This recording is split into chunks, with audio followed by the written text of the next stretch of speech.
Have you ever looked up at the night sky and thought, if the universe is this big, where is everybody? There are hundreds of billions of stars in our galaxy. Billions of galaxies in the observable universe. And yet, as far as we know, not a single clear signal, not a single confirmed visit. This contradiction has a name, the Fermi Paradox. And one of the most unsettling answers humans have come up with is called the Great Filter. The Great Filter is the idea that somewhere between the birth of a planet and a civilization spreading through the stars, there is a step so unlikely or so deadly that almost no one makes it. In this video, we're going to unpack what the Great Filter is, where it might be hiding, and what it could mean for the future of humanity. The starting point is simple. On one hand, basic astronomy tells us that potentially habitable planets should be extremely common. On the other hand, we see nothing. No Dyson spheres, no obvious megastructures, no interstellar empires lighting up the galaxy. Physicist Enrico Fermi famously summed it up in one question. Where is everybody? If intelligent life isn't incredibly rare, we might expect at least one civilization to have had millions or billions of years to spread through the galaxy. Even at a tiny fraction of the speed of light, that's enough time to colonize huge regions of space. But when we look out, space seems quiet. So either we're dramatically overestimating how common spacefaring civilizations are, or there is some powerful barrier that almost all civilizations run into before they get that far. That hypothetical barrier is what we call the Great Filter. The phrase Great Filter was coined in the late 1990s by economist and futurist Robin Hanson. The idea is this. To go from a dead planet to a civilization that spreads across the stars, the universe seems to require a long chain of successful steps.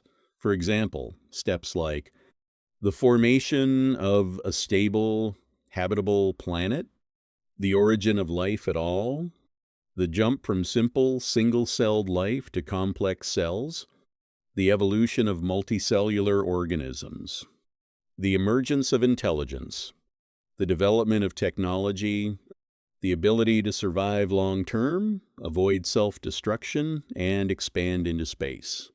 Somewhere along this chain, there must be at least one step that is extremely hard to pass, so hard that almost every potential civilization fails.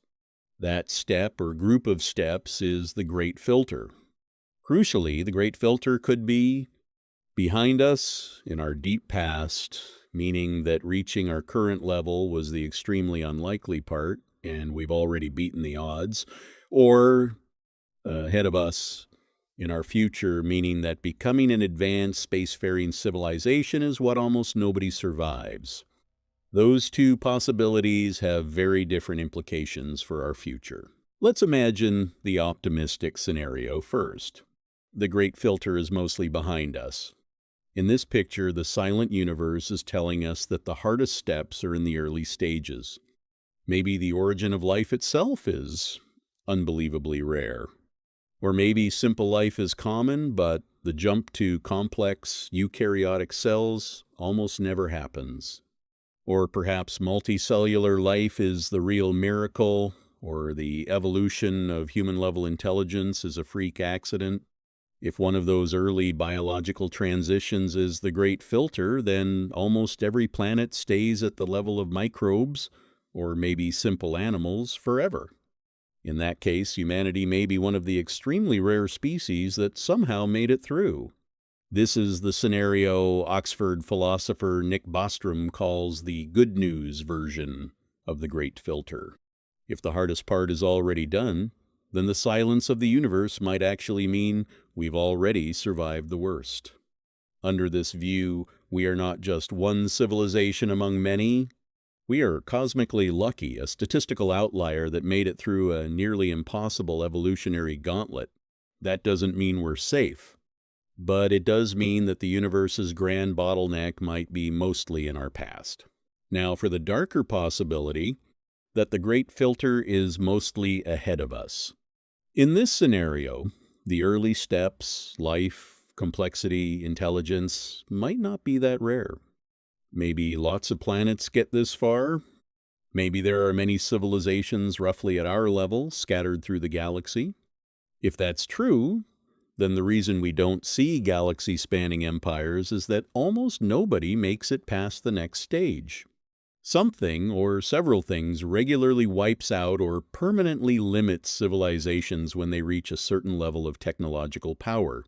Researchers in existential risk studies have suggested a long list of candidates: nuclear war and global conflict, engineered pandemics or runaway biotechnology, unaligned artificial intelligence, climate collapse or ecological breakdown, runaway resource depletion and systemic failure, or some unknown everything goes wrong at once cascade of crises.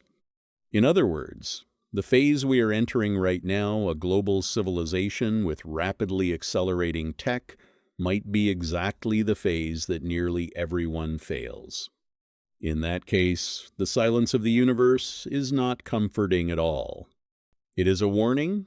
Here's a twist that many people find counterintuitive.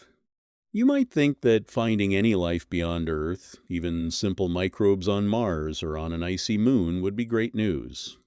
But from a great filter perspective, that could actually be terrifying. Why? Because if life starts easily whenever conditions allow, then the early steps, like going from chemistry to basic biology, are probably not the great filter.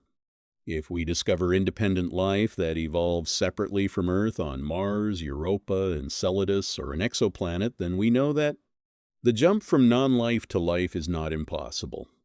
At least one major filter candidate has been removed from the behind us list. That pushes the great filter forward, closer to our present and future. Bostrom famously argued that the best discovery for our long-term prospects might actually be a barren universe, no life anywhere, because that would suggest the filter is mostly behind us. The worst-case headline in his view would be something like, "Complex life discovered nearby," because that would strongly hint that the big, deadly bottleneck still lies ahead. If the great filter lies ahead of us, what could it be? We don't know. But current research on existential risks gives us some candidates. Self-destruction through war. Nuclear weapons, or even more advanced future weapons, could wipe out or permanently cripple global civilization. Runaway AI or automation. Powerful AI systems misaligned with human values could destabilize societies or render us obsolete in ways we can't control. Engineered pandemics and synthetic biology. As biotech becomes cheaper and more accessible, the risk of accidental or intentional global pandemics grows. Environmental collapse. Unchecked climate change and ecological destruction could erode the foundations of a complex technological society. Complex, systemic failure. Some thinkers suggest that no single catastrophe is needed. Instead, many smaller problems can accumulate faster than we can solve them, leading to a everything goes wrong at once scenario. The key pattern is this: as a civilization becomes more powerful, it also becomes more fragile. The same tools that give us godlike abilities also give us godlike ways to break things. From a great filter perspective, the big question is whether a typical civilization can survive this narrow, dangerous phase.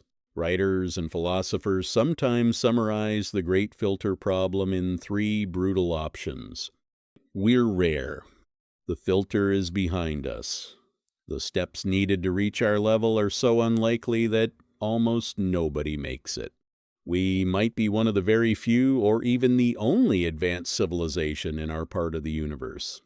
We're first. The universe is still young, and we're simply among the first to reach this stage.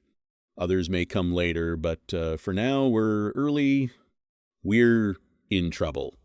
The filter is ahead of us. Civilizations often reach where we are now, but almost none survive the next centuries. The truth could be some mix of these, but the sobering part is this. The quiet of the cosmos is data. It suggests that somewhere, something is very good at preventing expansion. The question is whether that something is mostly in our distant past or waiting for us in our near future. At this point, the Great Filter might sound like pure cosmic horror. But it's also meant to be a tool, a way to think more clearly about our situation.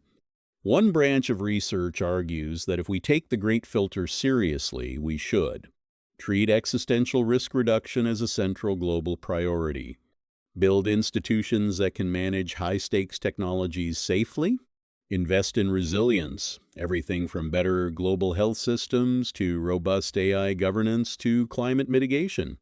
If the Great Filter is ahead of us, these efforts might be the only way through. If it's behind us, they still help. They simply make an already rare success story more secure. Either way, the Great Filter reminds us that advanced technology is not automatically permanent. Long-term survival is not guaranteed, and the decisions of one small, fragile species on a pale blue dot could determine whether the universe stays silent or not. So, where does this leave us? We live in an ancient universe full of stars and potential worlds. We see no clear sign that anyone has made it across the galaxy before us. That could mean we're unbelievably lucky. It could mean we're dangerously close to the kind of disaster that wipes most civilizations out, or it could mean we're among the first, with responsibilities we barely understand. The Great Filter doesn't give us a final answer, but it does sharpen the questions. How seriously do we take existential risks? How much of our intelligence do we invest in survival, not just convenience? And what kind of ancestors do we want to be if we get the chance to have descendants among the stars? If you want more deep dive videos that connect cosmic questions to the choices we make right now, hit subscribe. And tell me in the comments, do you think the Great Filter is behind us, ahead of us, or are we simply the first ones to get this far?